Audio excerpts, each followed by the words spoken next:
বেহালার বেচারাম চ্যাটার্জি স্ট্রিটে একটি ফ্ল্যাটে কুপিয়ে খুন করা হয়েছে এক মহিলাকে। মৃতার নাম অনিতা ঘোষ। মহিলাকে গলা কেটে খুন করা হয়েছে বলে অনুমান। দেহে মিলেছে একাধিক কোপের চিহ্ন। সব মিলিয়ে আতঙ্কের পরিবেশ তৈরি হয়েছে গোটা এলাকায়। বেহালার ওই ফ্ল্যাটে একাই থাকতেন বৃদ্ধ দম্পতি।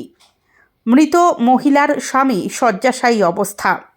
দীর্ঘদিন ধরেই তিনি অসুস্থ। বাড়ির রাঁধুনি সকালে এসে মৃত অবস্থায় অনিতা ঘোষকে দেখতে পান। বেহালার বেচারাম চ্যাটার্জি স্ট্রিটে প্রিয়দর্শিনী অ্যাপার্টমেন্টের বি ব্লকে রক্তাক্ত অবস্থায় অনিতা ঘোষের দেহ দেখা যায়। মৃতার স্বামী নড়াচড়া করতে পারেন না, কথাও বলতে পারেন না। স্থানীয় কাউন্সিলর জানিয়েছেন, বৃদ্ধ ওই দম্পতি ওই ফ্ল্যাটে থাকতেন। স্বামী দীর্ঘদিন ধরেই শয্যাশায়ী। তাদের রান্না করার লোক এবং আয়া রয়েছে।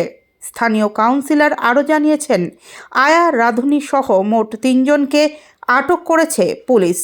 গোটা ঘটনার তদন্ত চলছে। পুলিশ বলতে পারবে কী থেকে কী হয়েছে। ওই দম্পতির পরিবার সূত্রে খবর, তাদের ছেলে কাছেই একটা ফ্ল্যাট ভাড়া নিয়ে আলাদা থাকেন। সোমবার সকাল 11টা নাগাদ পরিবারের অন্য এক সদস্য জানিয়েছেন, কি হয়েছিল তা তো জানি না, মানে তাকে তার যেটা শুনলেন সারা শরীরে স্ট্যাবিং হয়েছে। কে করেছে তাও জানি না, কেন করেছে তাও জানি না। স্ট্যাবিং হয়েছে, তাকে হসপিটালাইজড করা হয়েছে নারায়ণেতে, সেখানে ডিক্লেয়ার্ড ডেড। এখানে কে কে থাকছে? এখানে আমার শালা আর তার স্ত্রী।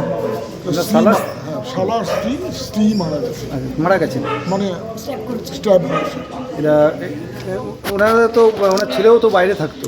ওর ছেলে ঠাকুরপুকুরের ওখানে ফ্ল্যাটে থাকে। এনারা এখানেই থাকতেন। স্বামী স্ত্রী এখানে থাকে।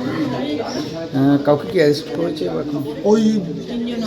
ওই যে আমার যে শালা, সে হলো গিয়ে ডিমেনশিয়ার পেশেন্ট। সে কথা বলতে পারে না, হাঁটতে পারে না, লোক চিনতে পারে না। তাকে দেখাশুনো করে 2 জন মহিলা, ডে নাইট। তাদের 2 জনকে নিয়ে গেছে।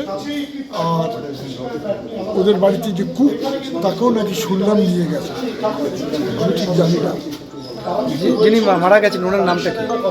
ওনার নাম হলো অনিতা ঘোষ। আপনার নাম? আপনার নাম চয়ন কুমার ঘোষ।